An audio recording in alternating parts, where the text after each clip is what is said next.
Bonjour à tous. J'espère que cette dernière après-midi d'École-Med va permettre qu'il y ait encore un peu d'énergie. D'abord, un gros merci aux joueurs qui ont accepté d'être là pour essayer de nourrir le propos. J'ai eu envie de partager avec vous le moment et l'état de mes convictions par rapport au jeu, notamment en attaque. J'ai pas eu seulement envie de le partager avec vous, j'ai aussi, et je l'avoue, eu beaucoup envie que deux de mes maîtres, Michel Sicut et Rudy Bertsch, puissent être dans les parages parce que beaucoup envie de mettre de la contradiction, de la réflexion, de l'échange et qu'ils m'aident à peut-être envisager les endroits où il y a de la cohérence, de l'incohérence ou comment on peut enrichir. Avec l'idée, vous l'avez compris, de l'évolution du handball, bien conscient que nous ne sommes ce que nous sommes que grâce à l'histoire. Allô, allô. Merci, Vin. Grâce à l'histoire et à ce qu'on construit et à ce que on construit nos aînés.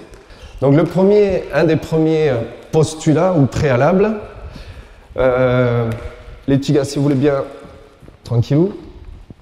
C'est que j'explique toujours aux équipes que j'ai la chance d'accompagner qu'il y a autant de sensibilité que ce qu'il y a d'entraîneurs. Donc je ne prétends absolument pas avoir quelque vérité que ce soit, je n'ai que des convictions construites sur ce que tous les éducateurs qui ont bien voulu m'accompagner m'ont transmis. Et issus donc de multiples entraîneurs, multiples profs de PS qui, plus ou moins dans le handball, nous ont donné leur vision.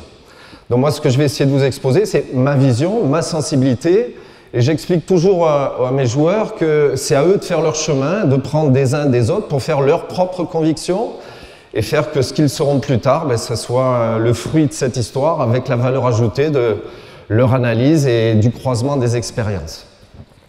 Deuxième chose, pour cette séance, on va parler que d'attaque. Alors, je ne dis pas que la défense n'est pas importante. Par contre, je m'inscris relativement en faux sur la fable que c'est en défense qu'on gagne des titres. La seule vérité, c'est celui qui a le score le plus élevé qui gagne. Et nous avons la chance, nous, d'essayer d'éduquer des jeunes qui visent à faire un sport de performance. Il y a bien d'autres façons d'approcher le handball. Mais pour ce qui est d'aujourd'hui, je vais partager avec vous seulement l'angle de l'attaque et de l'attaque dans le jeu placé. Je vais quand même essayer d'aborder des éléments de projet global. Mais sachez simplement que pour cet après-midi, comme ça va être très rapide, on va parler que de l'attaque placée. Première chose, quand on est en attaque placée, la recherche ultime consiste à chercher la situation dite de surnombre. Alors c'est un surnombre que j'appellerais soit quantitatif, soit qualitatif. Tu peux prendre le ballon s'il te plaît? Antoine, mettons que tu étais préoccupé par d'autres choses. Le surnombre quantitatif, 2 contre 1. Waouh. 2 contre 2, pivot là. Surnom quantitatif. Ok? Archi simple. 2 contre 1, 3 contre 2, position du pivot dans le dos, il y a un 3 contre 2 dans un terrain donné. L'autre situation qui est un petit peu plus subjective, tu peux rester là, tu peux écarter Lucas, tu peux écarter encore un petit peu. J'oserais appeler ça un surnom qualitatif. Pourquoi? 3 mètres à gauche, 3 mètres à droite, des qualités sur un joueur que je ne connais pas encore assez, mais dont j'ai le sentiment qu'il est capable, dans cette position-là, d'exploiter la situation. Un rapport de force qui fait que... Tu veux bien rapprocher? Tu veux bien rapprocher? Recule un tout petit peu.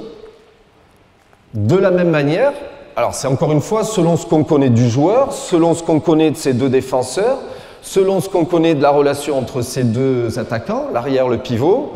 S'il y a beaucoup de place là, j'estime que c'est aussi une situation de surnom qualitatif, parce qu'un 2 contre 2 sur 6 mètres de large, c'est ce dont rêvent tous les joueurs. Donc tout ce qui va se faire au préalable vise à rechercher des situations de surnombre, soit celle relativement évidente d'un surnombre quantitatif, c'est objectif, soit celle un petit peu plus subjective d'un rapport de force et d'une situation rapport de force dite favorable.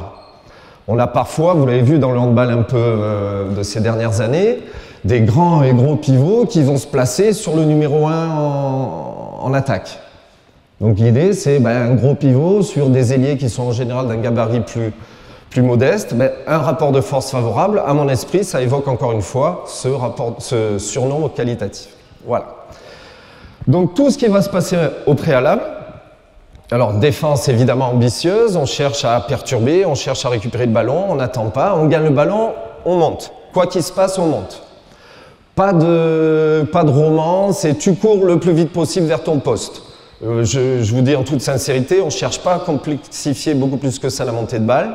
Par contre, ce qui nous semble important, c'est la spontanéité de la projection vers l'avant et la capacité en course de prendre des informations et de mettre le ballon où il faut. Ça nécessite beaucoup de travail, auquel il ne me semble pas utile de rajouter des courses, etc., etc. Le travail issu de la montée de balle peut éventuellement enchaîner sur de la transition. Est-ce qu'on continue à mettre des temps forts? Est-ce qu'on fait des enclenchements immédiats? Peu importe. Le principe est que ambitieux dans le rythme de la montée de balle et immédiatement dans le travail.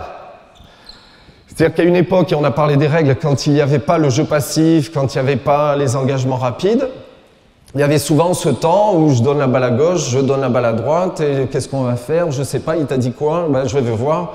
Qu'est-ce qu'on va faire? Je ne sais pas. Voilà. Ce temps-là, qui a existé, et qui existe encore un peu, mais de façon moindre, ne m'intéresse pas du tout. Je ne dis pas que c'est bien ou que c'est pas bien. Hein. Je vous ai bien dit au départ, ma sensibilité, le handball que j'aime, désolé pour vous, on va travailler sous mon prisme. Donc, pas de temps de handball qui ne sert à rien. Encore une fois, avec guillemets, puisque c'est ma vision. Donc, on appelle, à l'issue de montée de balle transition, ce premier temps de jeu placé où chacun est dans son couloir, on appelle ça, moi j'appelle ça le temps 1. Et vous verrez tout à l'heure, sans tarder, que après le temps 1, il y a forcément un temps 2, et puis pourquoi pas un 3, 4, 5, 6, 7.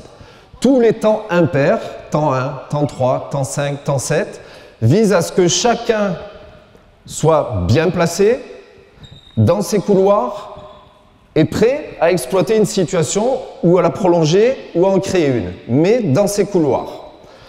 Autre élément important, Flo, prends le ballon s'il te plaît. La position de surnombre. On voit très souvent des arrières à qui on demande écarte, touche de foot, blablabla, blablabla. Sauf que la position du surnombre, à partir du moment où Flo va travailler et va essayer d'apporter quelque chose intérieur, sa position de surnombre, elle est là ou elle est là. Sachant qu'en plus, un pivot, enlève-toi 2 secondes, voilà. Voilà, donc ce que je demande, ça paraît bête comme la pluie, mais c'est ballon à droite par rapport à mon défenseur. Mon intervalle de surnombre, il est à l'opposé du ballon par rapport à mon défenseur. Donc l'arrière qui reste planté sur la touche parce qu'on lui a dit d'écarter, ne m'intéresse pas non plus. Ce qui m'intéresse, c'est que immédiatement dans la création, dans la provocation, je sois toujours dans l'espace et dans l'intervalle qui est indubitablement celui du surnombre. Ça, dans le jeu de base. Tu peux prendre le ballon, s'il te plaît? Tu as le ballon, tu vas attaquer, évidemment, ça va venir, etc. D'accord? Ballon à droite, ton intervalle par rapport à ton défenseur à l'opposé, etc., etc. Donc ça va être sur le temps 1, chacun dans ses couloirs, dans le travail, dans l'espace, qui permet celui du surnombre. De grandes équipes sont capables, sans chercher plus loin, capables de faire la différence. Moi, j'ai en tête encore une fois les émotions procurées par le jeu de Kiel, qui venaient très très vite dans la profondeur, et qui immédiatement, dans la profondeur, savaient trouver sur une passe des espaces dans l'espace de surnombre. On n'est pas tous Kiel, donc ça va travailler, ça suffit pas, ok. Donc on va chercher dans les temps pairs, après que chacun ait bien bossé, des temps d'enclenchement. Donc nous, dans notre projet de jeu, ce que nous appelons les temps pairs, ce sont des temps qui visent à des petits mouvements, des changements de secteur, avec des principes fondamentaux relativement stricts. Mais tous ces temps-là visent à ce que... fais un petit croisé avec ton camarade, par exemple. Alors, il y aura des principes dont on parlera ensuite sur les enclenchements, mais le principe serait de... Si tu veux bien te mettre à l'opposé. Attends. Serait de, sur un simple croisé, on ne fait pas plus simple que ça, resserrer ici, sortir là-bas, Qu'est-ce qu'on retrouve là? La situation de surnombre quantitatif ou la situation de surnombre qualitatif si c'est sérieux mais qu'il n'y a pas grand monde ici et que l'Eli n'a pas flotté. Il y a une situation, pourquoi pas exploiter. Là, c'est un peu caricaturé, c'est juste un petit croisé à l'arrière, donc on favorise le truc. Mais le principe, c'est, on a travaillé dans ces couloirs, on a besoin de resserrer d'un côté pour ouvrir de l'autre, dans la continuité, on ouvre, obligatoirement retrouver l'écartement, pour encore une fois essayer de déstabiliser la défense, retrouver le temps impair, donc là on serait dans le temps 3, remettre les profondeurs, et éventuellement voir s'il y a une situation exploitable. Si elle ne l'est pas, on va chercher un autre enclenchement, on remet de la profondeur, etc., etc. On le comparait pourquoi pas à une espèce de round de boxe ou un échange de tennis entre deux grands joueurs de tennis, où c'est pas sur un seul coup qu'on fait la différence, mais sur un enchaînement de coups. Donc notre esprit, c'est en permanence mettre de la provocation, en permanence chercher de la profondeur, et en permanence, éventuellement, dans cette succession de temps pair, temps impair, trouver des points de fixation plus forts pour ouvrir à un autre endroit, et si ce n'est pas encore assez ouvert, remettre encore un temps de fixation encore plus fort pour essayer, etc., etc. En imaginant qu'à partir du moment où il y a un temps de fixation du jeu à l'opposé, de l'écartement, de la relance, il est vraisemblable que la situation s'améliore. Quoi qu'il en soit, autre postulat, il n'y a rien de magique dans ce qu'on partage, vous en doutez bien. Ça reste le talent des joueurs qui fera la différence dans un match ou dans le moment important du match. Mais le talent des joueurs, avec cette façon, nous pensons, simple de leur proposer de s'exprimer collectivement, vise à ce que le talent du joueur fasse que la situation de surnombre, même si elle n'est pas d'une évidence absolue, compte tenu de son talent, compte tenu du rapport de force, ce travail collectif permettra de trouver la situation favorable qui correspond à la qualité des joueurs que vous devez connaître dans votre groupe. Voilà un petit peu sur l'exposé. Je vais essayer d'aller très vite, les garçons, je suis désolé, je vous avais prévenu, ce ne serait pas une séance très bandante. Le préalable, et ça je vous garantis que c'est faisable à partir de moins de 15, moins de 16, pourquoi pas moins de 14, même s'il y a plus de choses à découvrir sur les profondeurs. Mais que ce soit moins de 15 ou moins de 16, l'entrée, elle est sur 3 enclenchements simples autour et un enclenchement simple dedans. En ayant en tête que une fois qu'on est dedans, c'est plutôt compliqué d'enchaîner par du travail autour, même si. Donc le principe, c'est qu'on a un petit croisé entre... Tu veux bien reprendre le ballon? Entre le demi-centre et l'arrière, vous le connaissez tous, mais, reste patient. Un croisé mérite que quelques éléments soient mieux connus de la part de nos joueurs. 1. Le croisé, il vise à quoi? À attirer un joueur d'un côté pour libérer l'autre. Très bien. Donc pour attirer ton défenseur, comment tu vas l'attirer? En faisant croisé, en poussant extérieur. Enfin, vers... Vas-y, entre nous. Voilà. Donc il y a un peu de bien, mais je pense qu'on peut faire un petit peu mieux. Tu vas un peu directement vers là-bas. Moi, ce que j'aimerais, c'est qu'il ne sache pas que tu veux forcément aller là-bas, mais que tu le perturbes en duel avant de, comme tu l'as dit, essayer de le sortir de l'axe et pourquoi pas le faire reculer. D'accord? Donc croiser, pardonnez-moi si je vous dis si je défonce des portes ouvertes, mais quand on rencontre les joueurs ensuite, des fois ils veulent croiser plus pour vous faire plaisir que pour comprendre pourquoi on fait un croisé. Donc je mets un peu le doigt dessus et puis tant pis si je défonce les portes ouvertes. Donc le duel, 1, vas-y au ralenti et toi tu attends et on va comprendre pourquoi. Vas-y, va au bout et voilà, tu t'arrêtes. Très bien, tu as fait le boulot, super. Deuxième action, pour toi, va servir le copain avec qui tu as envie de croiser. On est d'accord? Allez, on y va. Vas-y. Ok. Alors, top. Un élément récurrent, tous les joueurs qu'on appelle en croisé, on leur dit croisé et le copain demi-centre a à peine commencé son duel que le gars, il est déjà en train de courir. Ah ben, vrai ou faux? Ouais, merci. Donc, ce qu'on nous demande à vous, arrière, c'est d'être patient. Laissez faire le travail à votre arrière, à votre demi-centre, et ne venez qu'au moment où déclenche ta passe, qu'au moment où il t'invite. Alors, un petit élément aussi, mettre la balle en bas n'a aucun intérêt, sinon peut-être de les aider à te perturber. Donc tu protèges ta balle, il voit ta balle et il voit le déclenchement. Et quand tu vois le déclenchement, tu viens vers moi Pourquoi vers moi? Parce que je te protège. Et que notre point de fixation, on veut qu'il soit large. On ne veut pas qu'il soit au milieu. Donc tu attends, tu es patient, je t'invite, tu viens chez moi. Je te protège. Il y a un grand espace, tu vas y aller. Il y a du monde, c'est qu'il est où l'espace? C'est qu'il est là-bas. OK? Donc ce timing dans la prise de décision du futur porteur de balle, moi je l'identifie seulement sur le timing de l'invitation. Et cette invitation, elle n'est pas seulement sur le croisé, elle est sur tout le reste. Refais-le tranquillement au ralenti. Jules, t'es placé.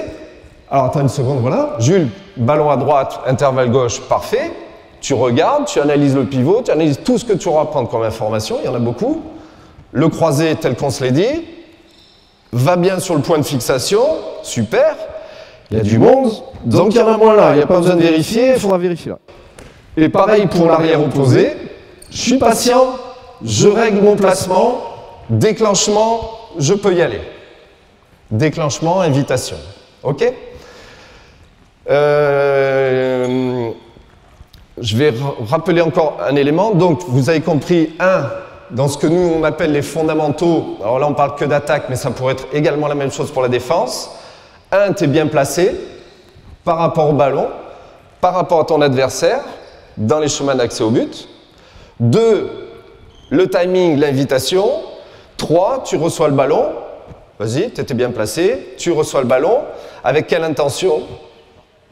L'intention d'être dangereux. Et l'intention d'être dangereux, Jules l'a très bien montré, c'est une organisation sur les appuis qui permet de déclencher des tirs qui sont des tirs optimisés en termes de motricité et de biomécanique. C'est Rudy Bertsch qui m'a fait me rendre compte qu'on n'était peut-être pas assez exigeant là-dessus. L'appui de force, Rudy. En tout cas, c'est de toi, moi, que je suis devenu très exigeant sur cet élément-là. On voit très souvent des arrières qui, dans la circulation, sont sur le pied opposé et en travers. C'est interdit tant qu'on n'a pas compris que le chemin vers le but, c'est le pied opposé et le respect des diagonales musculaires pour permettre des vrais déclenchements. Dernière chose, le pied gauche devant, c'est je peux tirer, je peux passer, je peux déborder. Donc il y a la fameuse triple menace qui n'est due qu'à cette position de départ. Donc on est très exigeant aussi. Donc 1, placement, 2, timing, 3, organisation.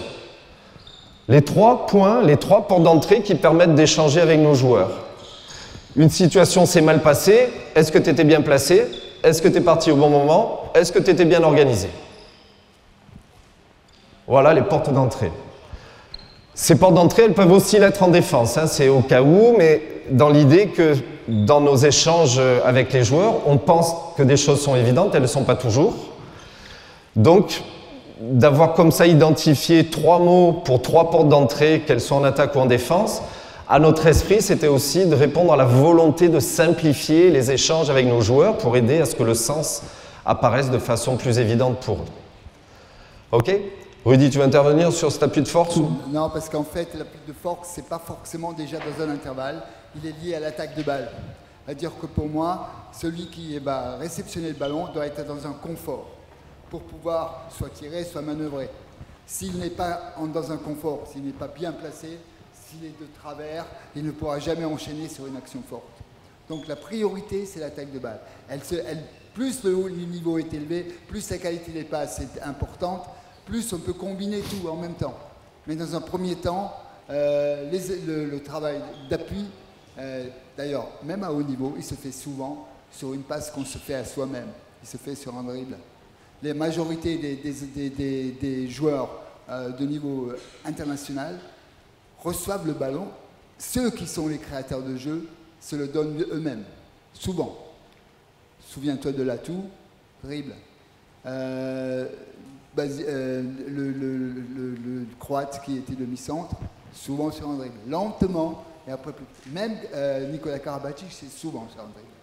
Mais bon, donc, quand on a une très bonne qualité de passe, c'est l'idéal, c'est sans dribble. Mais par contre, quand on n'a pas la bonne qualité de passe, peut-être des fois on est obligé de faire autre chose. Voilà. Alors les appuis de force, c'est lié à une attaque de balle. C'est lié à la volonté d'être costaud au moment de la réception. Après, on verra.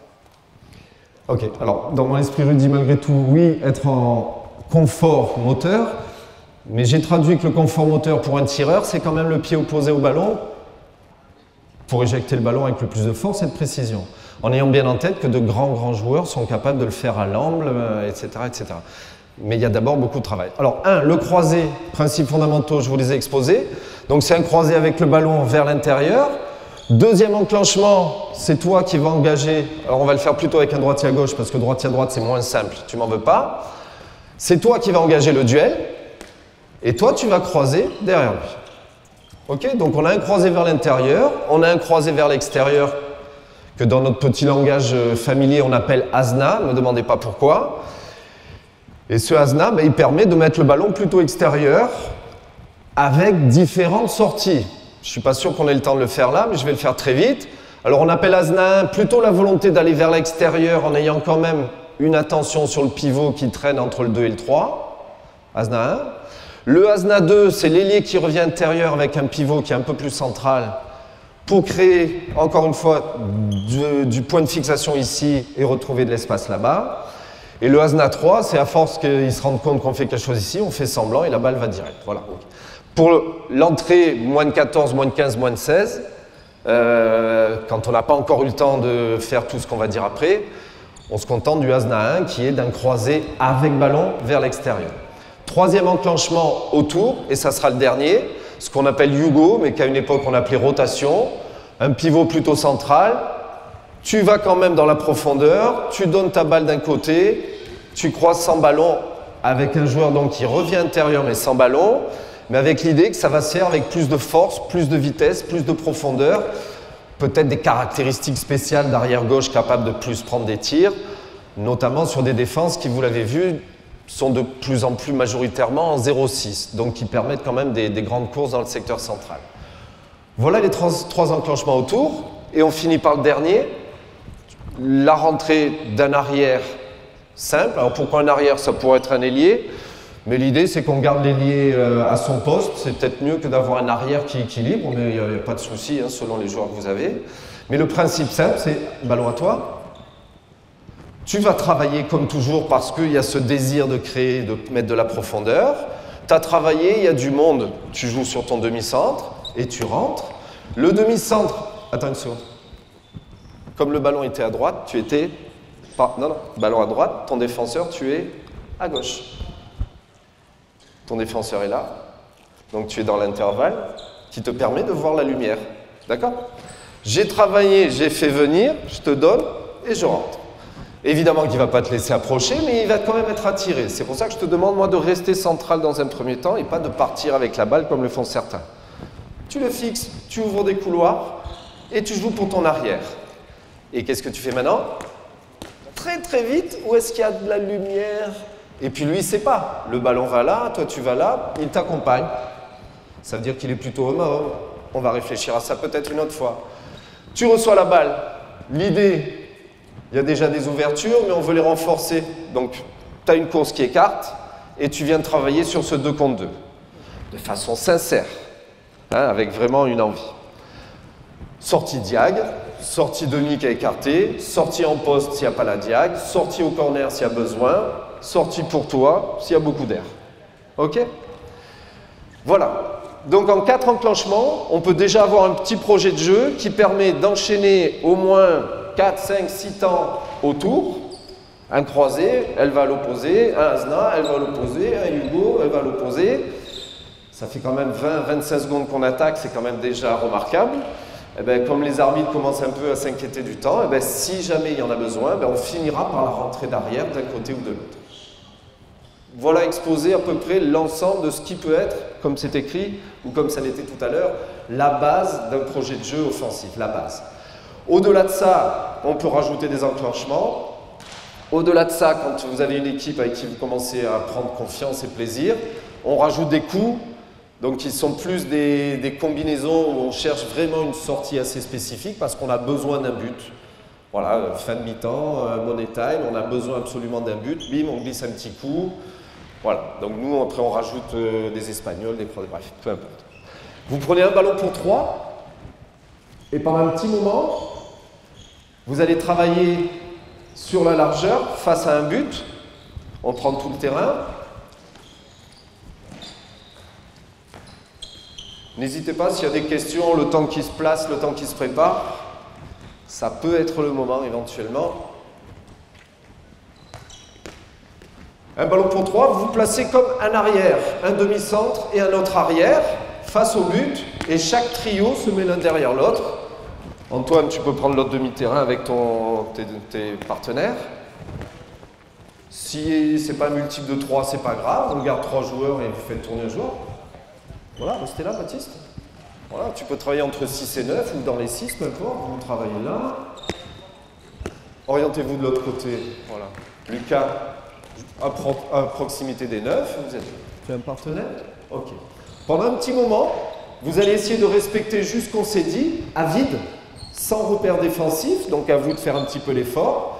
Mais vous vous rappelez, tous les temps impairs, c'est de la profondeur. Et ensuite, est-ce qu'on va chercher un petit croisé? Est-ce qu'on va chercher un petit Asna? Est-ce qu'on va chercher un petit Hugo? Et quand on en a enchaîné 3 ou 4 d'affilée, on finit par une rentrée et on se replace. Sur un rythme tranquille, mais en respectant les profondeurs. C'est la seule obligation. La difficulté, ça peut jouer les gars. La difficulté souvent, c'est quand on parle de rythme, on peut confondre, ça peut jouer Antoine, on peut confondre rythme et vitesse. Voilà, rythme à mon esprit, c'est bien placé, au bon endroit, au bon moment et bien organisé. Donc là, il s'agit simplement d'une équipe avec qui on n'a peut-être pas encore bien placé les choses, mais sur un échauffement, pour peu qu'il y ait un gardien et un entraîneur avec les gardiens, comme ça nous arrive nous. Lucas, reculez un petit peu pour ne pas marcher sur vos partenaires. Reculez un peu. Lucas, avance un peu. Voilà, donc l'idée, c'est souvent dès qu'on les met en attaque-défense, ça joue à 2000 à l'heure, ça regarde plus qu'à devant. Donc là, dans un premier temps, c'est fixer des conditions de motricité sur des sorties de balles en croisée, sur des passes arrière-arrière, sur des courses en croisée, etc. etc. Donc il n'y a pas un intérêt énorme sur ce type de travail, sinon familiariser sur l'idée de l'enchaînement des enclenchements. Il y a beau y avoir déjà eu un enclenchement, ce n'est pas une fin en soi, et on peut enchaîner sur reprise de profondeur et resollicitation d'un enclenchement différent.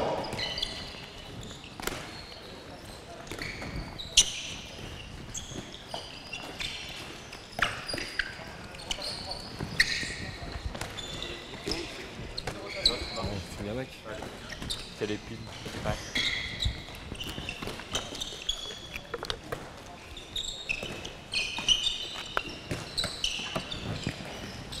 C'est bon.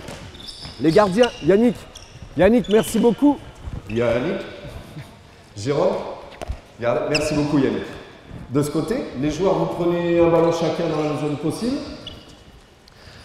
Je vous montre maintenant juste une petite façon aussi de les échauffer tout en échauffant directement les gardiens. Si la séance est courte, c'est pas évident d'avoir un temps joueur de champ, un temps gardien, puis on se retrouve et puis... Donc il y a des contraintes de temps que nous connaissons tous. Mais l'idée, c'est de peut-être travailler les petits enclenchements d'une façon un peu particulière et pas extraordinaire. Flow arrière droit, une colonne de demi-centre, un arrière gauche.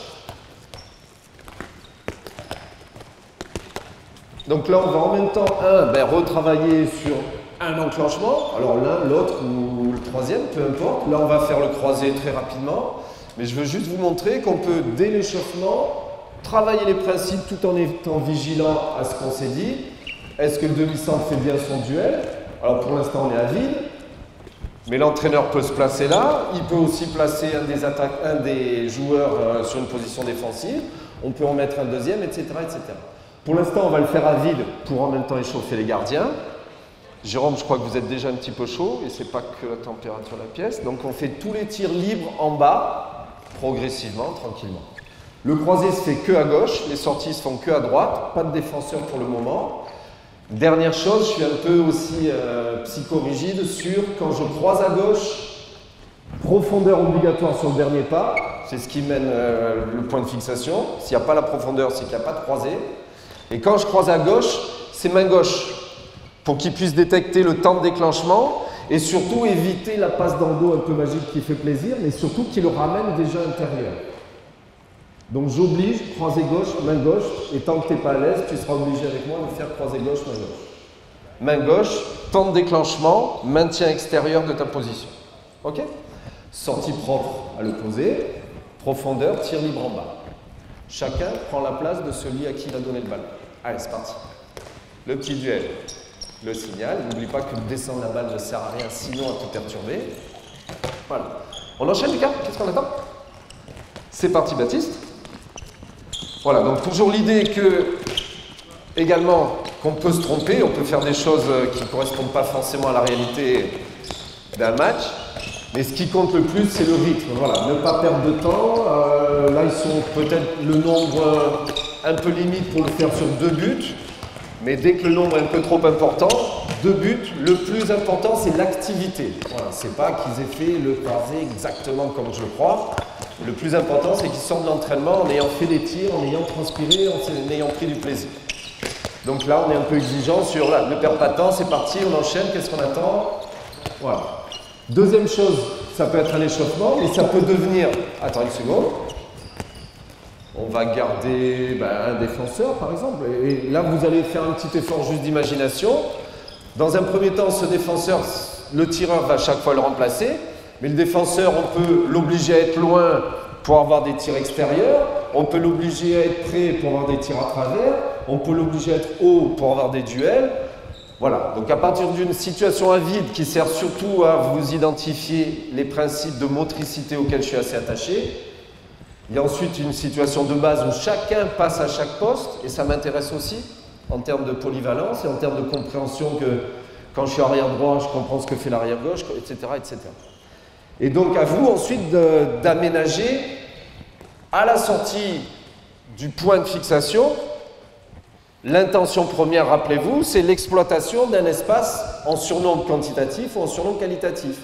C'est à vous d'aménager ça. Le travail d'enclenchement ne sert qu'à une chose, ouvrir des situations à un autre endroit. L'ouverture de cette situation, est-ce qu'elle est du retard? Est-ce qu'elle est de la profondeur et de l'espace dans le dos? Là, c'est du 1 contre 1, mais on peut rajouter le pivot et un autre défenseur, etc., etc., etc. Ok? Juste pour partager le principe de comment on travaille pour travailler sur les enclenchements, mais aussi travailler sur la lecture, la perception et l'exploitation d'une situation. Allez, on y va. Donc tu restes plus ou moins central. Donc, quand la balle sort des mains de l'arrière opposé, tu as le droit de venir flotter. Allez, on y va. Allez, on enchaîne, Lucas, c'est parti. Flo devient défenseur. Alors, tu avais de la place extérieure, pourquoi tu n'es pas allé? Flo devient défenseur. On recommence. Top, top, top, Antoine. Top, top. On se replace. Reste là, s'il te plaît. Je vais mettre toi là. Donc, celui qui vient de tirer devient défenseur. Si c'est ouvert extérieur, vous avez pris les informations avant, vous prenez là où c'est ouvert. Vous ne revenez pas pour faire plaisir au défenseur. Clic, clic. On s'est compris. On y va.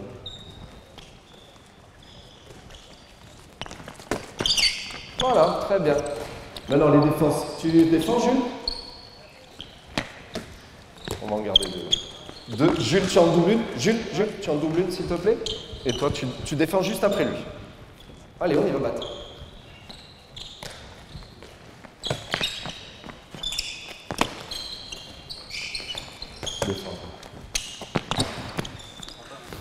Voilà, donc il y a une passe fondamentale qui est aussi travaillée, c'est la passe d'un arrière à l'autre, hein, traverser le terrain. Mais ça correspond vraiment à l'esprit de notre jeu. Fort d'un côté, ouvrir de l'autre, aller à l'opposé, prendre des décisions très rapidement. Il n'y a pas de décision viable.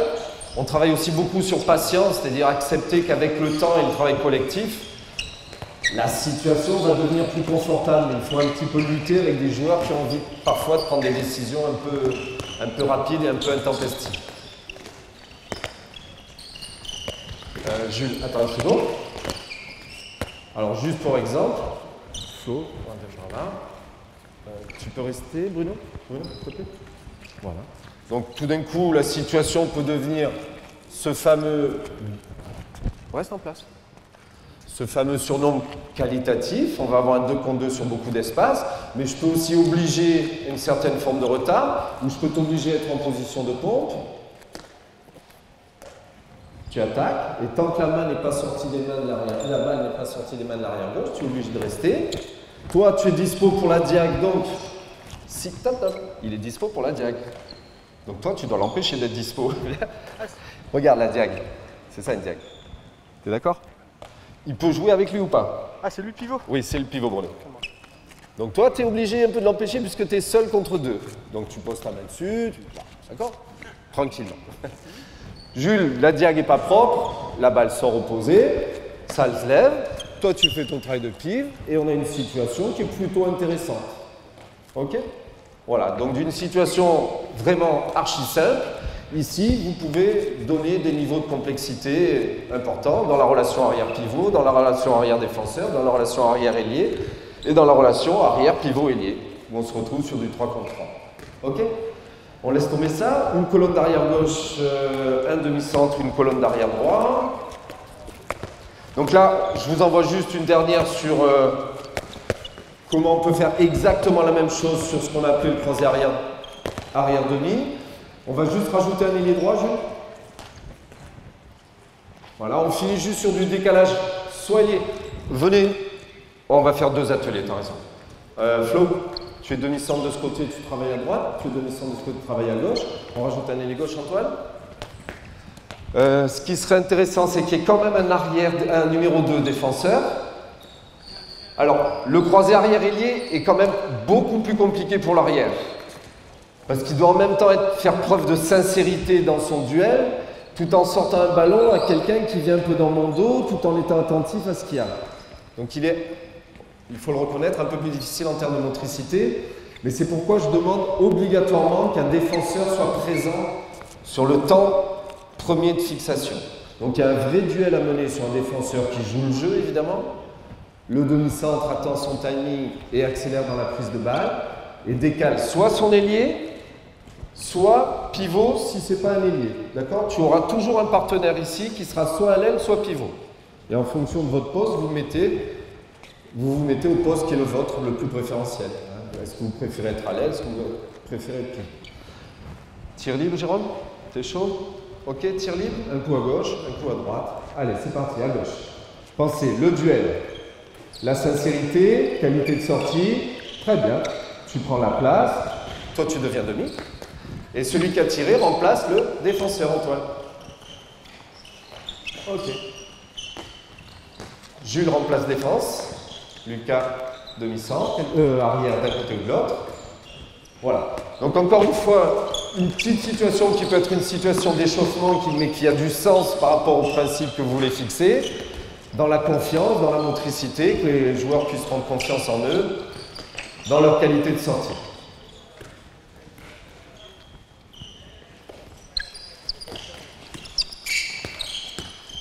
Alors n'oubliez pas les arrières, que le plus important pour vous, c'est que le défenseur vous suive. Voilà, si le défenseur ne vous suit pas, c'est qu'on n'a pas fait le travail avec assez de sincérité.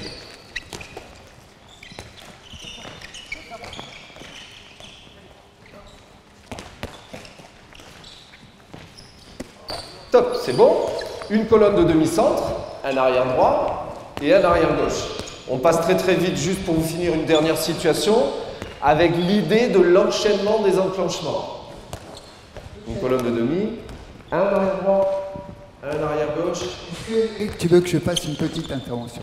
Très volontiers, toujours volontiers, monsieur Rudy. Elle sera très courte. Si vous voulez, au niveau de la sincérité pour amener un croisé, on disait dans le temps qu'un croisé, ça s'enclenche un petit peu plus lentement et avec moins d'explosivité pour bien emmener son adversaire, alors que pour créer un décalage, on va beaucoup plus d'une façon plus explosive, de façon à obliger l'adversaire de mon partenaire à venir. Donc, ça c'est la première chose. Ce que je voulais remarquer, c'est la passe des croisés qui sont faites. Dans tous les exercices, un bon croisé, c'est un croisé où on donne la balle légèrement avant le croisement de joueur. Parce que si on la donne trop tard, le joueur qui va recevoir la balle est obligé de se tourner vers le ballon et ne voit plus les obstacles, ne voit plus ce qui se passe devant lui. Donc, ce que vous faites, hein, c'est simplement, je voulais le souligner pour les gens qui regardent, parce que c'est une règle qu'on peut mettre Il n'y a qu'une fois où ce n'est pas forcément utile, c'est sur une passe de feigno. Quand vous allez fixer, l'ailier vient fixer l'ailier en face, même s'il lâche la balle derrière, normalement, il y a de la place, donc on n'est pas obligé de tenir compte de ce principe. Mais tout le reste du temps, surtout quand vous avez un défenseur avancé, il est vraiment obligatoire de donner son ballon avant le croisement. Si vous le donnez après, l'autre il peut passer, il vous pique la balle. C'est une situation d'interception qui est courante, qu'est-ce qui se fait à n'importe quel niveau de jeu, surtout dans le petit niveau de jeu, mais même à haut niveau, on voit ce genre d'erreur. Voilà. C'est pourquoi on a essayé de fixer, Rudy, ce qu'on appelle l'invitation. C'est-à-dire, tant que je n'ai pas déclenché, tu ne viens pas. En imaginant qu'il vaut mieux arriver trop tard, mais un peu plus vite, que trop tôt, trop près. Tout le monde arrière gauche, un demi-centre, un arrière droit. Donc juste pour vous montrer que on peut aussi être déjà dès l'échauffement sur l'esprit de l'enchaînement des enclenchements à la condition qu'on retrouve toujours la profondeur. La balle vient au demi-centre, qui va enchaîner le petit Hugo, qu'on n'a pas encore vu, mais tout en travaillant sur la fixation. Ça revient intérieur. Alors quand on ne sera pas à l'échauffement ou alors quand on aura du matériel tout de suite à dispo, on va enchaîner simplement ce Hugo avec, il pourrait y avoir décalage, mais nous on va mettre profondeur et on va enchaîner croisé et retrouver l'opposé. En se disant que là on a mis du problème, on en rajoute un deuxième, donc le point de fixation peut être, on l'espère, renforcé et donc encore plus de lumière à l'opposé. Dans le même esprit, on place les défenseurs, on place les attaquants avec l'idée qu'il y a de la lecture à donner. Il y a de la lecture à donner en permanence. Allez, c'est parti. Voilà, donc là, on pourra rajouter des défenseurs. Stop, stop. Tu travailles avec qui l'année dernière, toi? Va te placer. À quel moment tu vas venir? Pas avant l'invitation. On la recommence, Matt? Vous voyez qu'un an de travail tous les jours, c'est parfois 4 ans de travail et être désespéré de voir qu'on n'a toujours pas compris, parfois, ni même les 3 points. 3 points, 3 points. On y va. Fixation. Laisse-le travailler, attends l'invitation, tu es dangereux, elle repart opposée. Après, il faut évidemment rajouter les défenseurs pour qu'il y ait un vrai sens. Allez, c'est parti tout de suite. Mais ça peut être une situation d'échauffement qui vous permet quand même d'être immédiatement dans le travail de cette façon d'avoir un projet collectif partagé. On appelle un petit peu ça maintenant, nous, avec les petits gars de France Jeunes, on appelle ça des phrases. Voilà un dribble qui ne sert à rien, sinon perdre du temps et risquer de perdre le ballon. Voilà, on appelle ça des phrases, mais l'idée c'est que malgré tout, au sein de la même phrase, s'il y a une ouverture ici, il faut la prendre. S'il y a une ouverture ici, il faut la prendre. Mais l'ouverture doit être claire. Voilà, on doit être suffisamment humble et lucide pour ne pas prendre des moitiés d'ouverture. Et être conscient qu'en travaillant collectivement, on va mieux y arriver. Voilà. Donc là, il y a une grande course qui va créer un point de fixation. Ce point de fixation, on va le déplacer. On renforce le point de fixation. À l'opposé, on aménage des choses pour travailler la lecture, pour travailler la sortie ailier, pour travailler le pivot, pour travailler le 2 contre 2, avec pour info un pivot qui est plutôt central jusqu'à l'arrivée du croisé, qui vient glisser pour travailler éventuellement sur l'endroit où on a ouvert. Replace-toi en demi, replace-toi demi. Allez, on enchaîne. Allez, 1 ou 2 passages.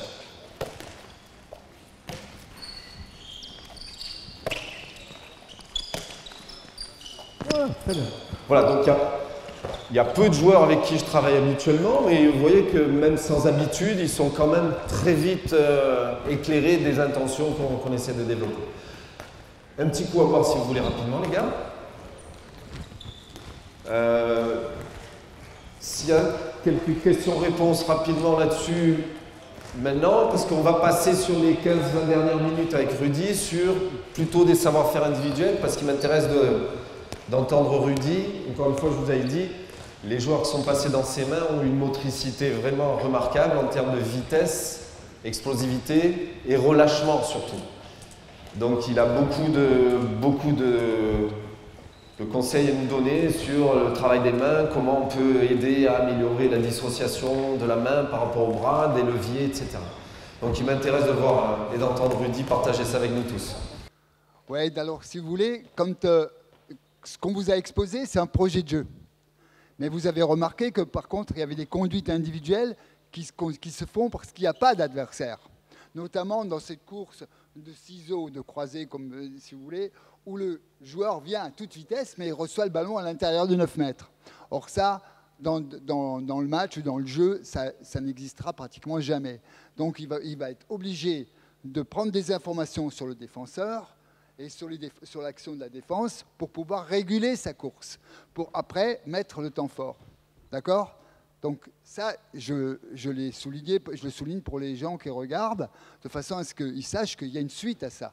Pour le moment, le projet de jeu est exposé. Mais après, il y a des choses qui vont se passer après. Après, il faut réguler par rapport à l'adversaire, par rapport à la situation que les joueurs vont avoir devant eux. Voilà. Antoine, 3 copains avec toi, vous allez me prendre les 4 tapis, les tapis bleus là, tu sais. Ok. Ouais. Ouais. Est-ce que c'est clair? Ouais, je crois. C'était clair, Rudy a un doute. Non, ce qui est clair, en tout cas dans ce qu'a dit Rudy, voilà, c'est avide pour avoir la notion de projet de jeu.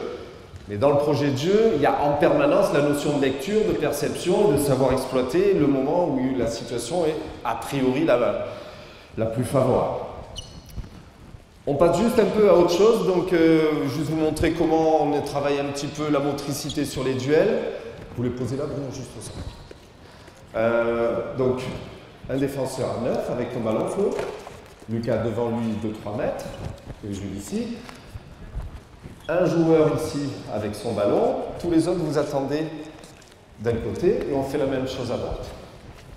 Donc on est aussi dans une séquence qui peut être de l'échauffement ou une fin d'échauffement pour qu'on envoie un petit peu la sauce sur les gardiens. 1, 2, 3 joueurs. Un quatrième, Lucas, qui est au centre du terrain. Mettons au centre du terrain. Antoine, tu peux prendre un ballon. Bruno, tu peux prendre un ballon. Lucas, reste en défense. Prends un ballon. Jules, tu es en défense là. Tu es sur le côté. Ok. Vous avez des ballons? Alors le principe, c'est que le premier joueur, les 3 joueurs qui sont entre les 9 mètres et le centre du terrain, vous êtes face au joueur qui va se présenter à vous. Tu enchaînes échange de ballons mutuel et simultané, et un petit duel gauche-droite ou droite-gauche. Toi, tu es simplement un repère défensif, éventuellement tu reprends un peu d'espace. Deuxième, troisième, tir libre. Tir libre, Jérôme, on est OK toujours? Allez, c'est parti. Dès que, Lucas, non, tous les deux, vous êtes là-bas. Dès que tu as changé de ballon, tu viens prendre un peu de profondeur parce que c'est toi qui vas enchaîner et 1, et 2, et 3, et tir. Vous récupérez votre ballon et vous attendez votre tour pour remplacer le premier défenseur. Vous tâchez juste de ne pas démarrer en même temps. Antoine, avance encore un tout petit peu, Jules. Voilà. Tu vas démarrer, Antoine. Bruno, dès qu'il est au deuxième joueur qu'il a échangé avec le deuxième, c'est toi qui démarres. Allez, on y va. Donc là, on essaie simplement de travailler sur l'organisation des appuis. On leur demande d'explorer les différentes façons. Voilà. Avance, s'il te plaît. Recule encore. Avance, toi, avance. Va jusqu'au centre. Voilà. Qu'il y ait suffisamment d'espace entre nous. Toi, Jules. Allez, on enchaîne. On enchaîne, tu avances. Allez. Donc on essaie simplement d'associer des automatismes au niveau des pieds. Évidemment qu'ensuite les défenseurs, on peut leur demander d'être un petit peu plus contraignants. On enchaîne, on avance Antoine. Et on essaie simplement qu'il y ait suffisamment de rythme pour que les travails jambes dans le travail préalable et qu'ensuite travail jambes, enchaînement de bras puisse se faire dans les rythmes qu'on espère en match. Avance un peu plus Lucas. Pas trop près des 9 Lucas.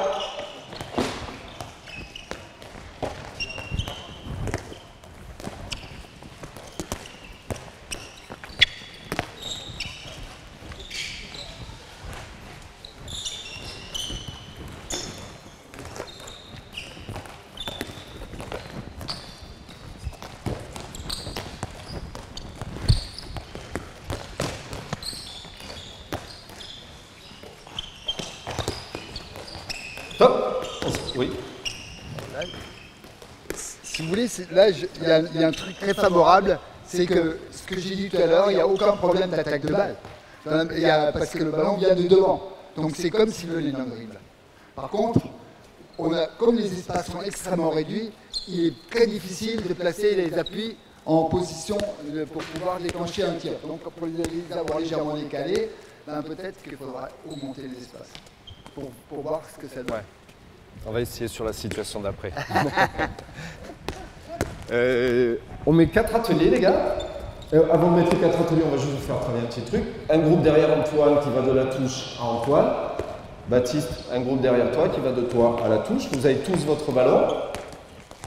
Alors juste encore un petit travail en face du poteau, en face de ton poteau, en face de...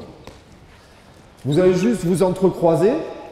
Alors pour l'instant, on va le faire en dribblant. Après, on va le faire en se faisant des passes. Mais à la sortie de votre slalom, vous allez vers votre poteau et vous tirez libre. Un coup à gauche, un coup à droite, un coup à gauche, un coup à droite. D'accord? 1, 2, 3, 4, 5, 6, 7. Allez, c'est parti. Alors, juste une chose, pardon. On reste face au but. Et, alors c'est un petit peu compliqué au départ, mais après vous allez prendre l'habitude. Si mon copain Antoine est passé devant Baptiste, ben moi je vais passer derrière Baptiste. D'accord? Donc je passe toujours à l'opposé du joueur qui me précède. Allez, c'est parti. Un petit peu en dribble, on prend plaisir à le ballon. On ne loupe pas de porte. On ne loupe pas de porte.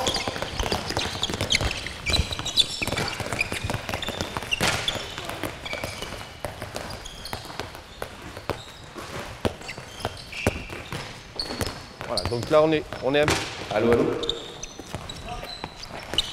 On est simplement en recherche un peu de dextérité, de motricité, d'évitement. Ça peut se faire face au but, ça peut se faire face à face, ça peut se faire avec des contacts défensifs, ça peut se faire avec des sorties de balles à l'opposé. Mais on essaie simplement d'être sur savoir s'organiser dans un espace où il y a du monde, où il n'y a pas beaucoup de lumière, etc. Allez, un deuxième passage. La même chose. Attends, non, vous êtes face à face cette fois-ci.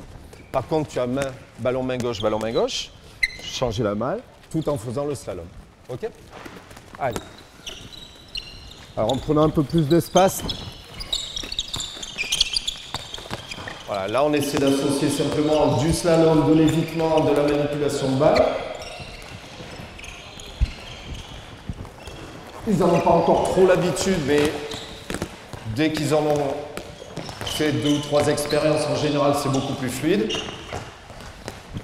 Vas-y.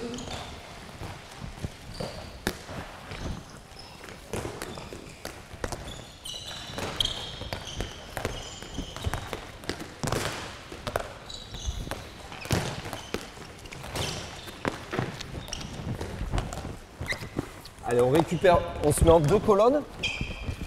On va faire une petite colonne d'arrière droit, une colonne d'arrière gauche.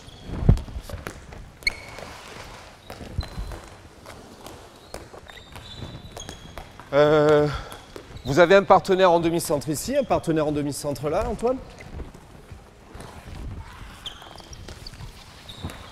Donc on va essayer de partir cette fois-ci sur l'attaque de balle, Rudy, tout en ayant quand même une attention sur des éléments d'organisation du duel. Voilà, on a remarqué qu'il y a certains joueurs qui aiment bien d'abord fixer au milieu avant de l'écarter revenir, ou des joueurs qui aiment bien aller directement dans l'espace. On va essayer simplement un défenseur, le premier, Lucas Fulbert. Toi, tu es derrière le tapis. Jules, tu vas donner le ballon à Antoine. Au moment où Antoine te donne la balle, tu vas être obligé de mettre un pied sur le tapis et un pied à l'extérieur. Mais c'est toi qui choisis le pied droit ou le pied gauche. Toi, tu vas être obligé d'aller poser tes 2 pieds à l'extérieur du côté où il a mis son pied extérieur. Donc s'il met pied droit, gauche, tu es obligé d'aller mettre 2 pieds avant de revenir du côté où il va déborder. Ok? Donc 1, 2, et tu vas tirer de l'autre côté. D'accord? Tu arrives là, 1, 2, et tu viens de tirer opposé. Ok?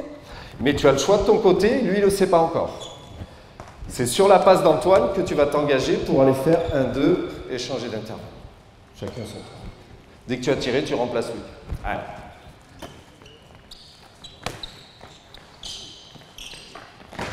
Voilà, l'idée simplement c'est de renforcer le temps de fixation centrale et ensuite le temps d'écartement le premier temps qui induit le comportement du défenseur. Les gars, juste une petite remarque de Rudy par rapport à votre main. Venez voir. Venez voir. Celui-là, il marche pas. Venez voir, oui. Donc, si vous voulez, dans votre geste, vous avez à 90%, vous avez le poignet bloqué. Ça ne sert à rien. Ouais, ça sert à ça. Hein.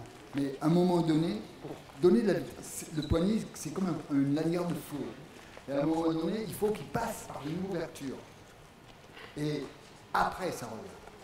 Si vous ouvrez pas le poignet, à un moment donné, vous ne pouvez pas tirer en changeant au dernier moment de direction. Si vous n'ouvrez pas le poignet, vous ne pouvez pas faire, si je tiens le ballon comme ça, pour faire une passe vers l'arrière, sur le côté, c'est pratiquement impossible. Il faut que j'ouvre le poignet. C'est ça qui va me permettre de faire un fouet de poignet. C'est ça qui va me donner la possibilité mécanique d'aller vers là ou vers là. Poignet comme ça, pas grand-chose. Ok? Et ça se travaille au ralenti. Hein. Vous n'allez pas l'inventer maintenant. Alors, je te propose, Rudy. En faisant ça des tonnes de fois et en y pensant. Vous reprenez un ballon pour deux, les gardiens, on va faire sans vous. Rudy, on va juste faire des petits exercices qui correspondent à ce que on avait entendu de Daniel, qui mettait surtout des contraintes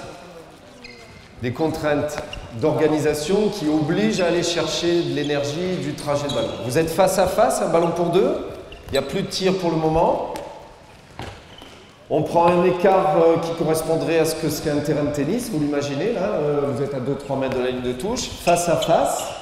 On travaille sur toute la longueur, face à face, ton partenaire est d'un côté, toi de l'autre. Voilà.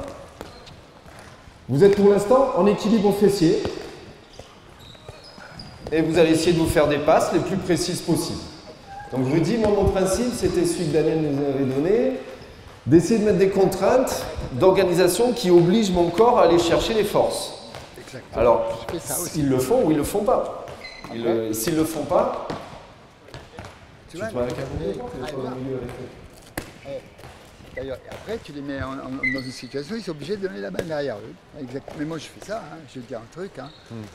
Et par rapport au geste dont tu parlais de Flo, c'est mon petit gaucher là dont tu trouvais qu'il était plein de... Où il est? Je ne le vois plus. Là-bas.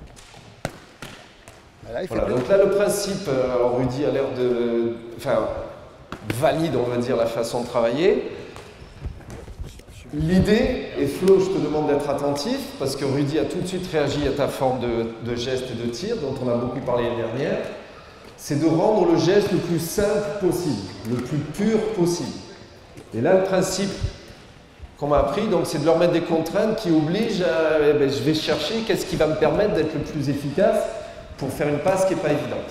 On est tous debout, sur un genou au sol, un pied au sol, et on va être face à un but, tous les deux le même, et on va essayer de se faire des passes de la même manière, de façon un peu contrainte sur le plan moteur, mais avec ce que Rudy demande, c'est-à-dire des ouvertures de main.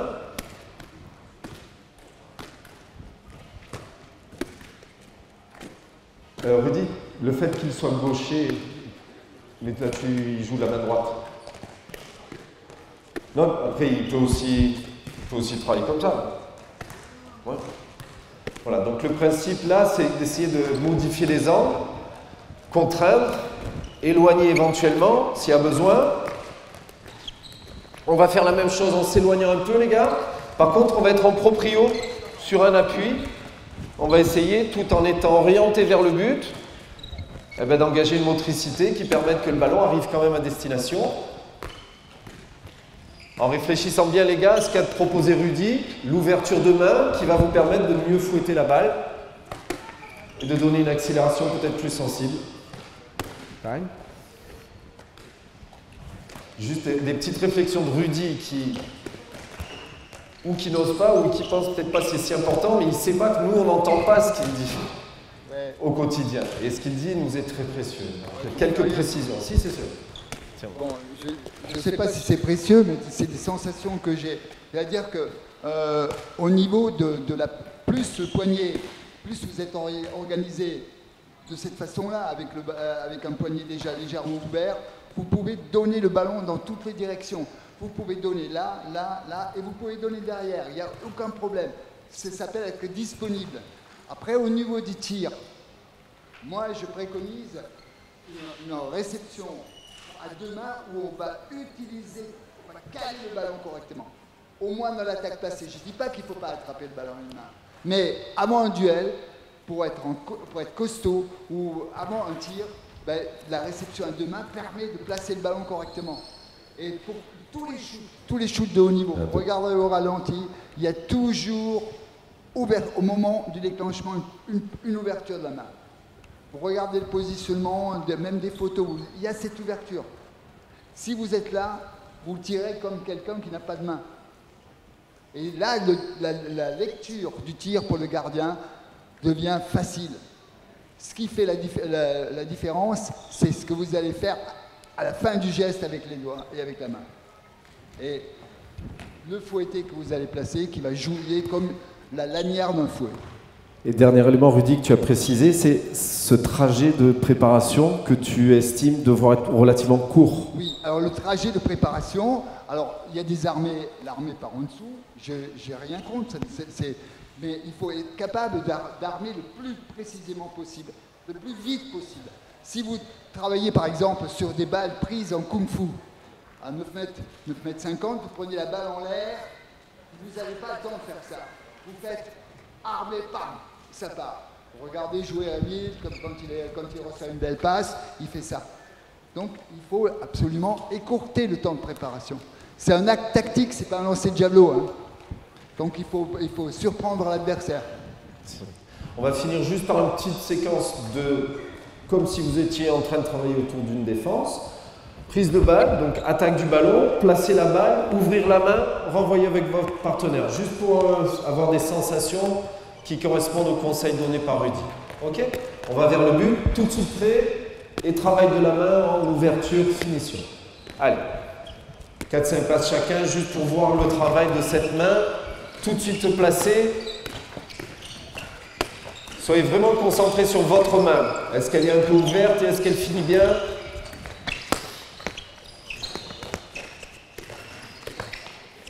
Avec un geste le plus simple possible. Ok. Jeunes gens, rapprochez-vous si vous voulez bien.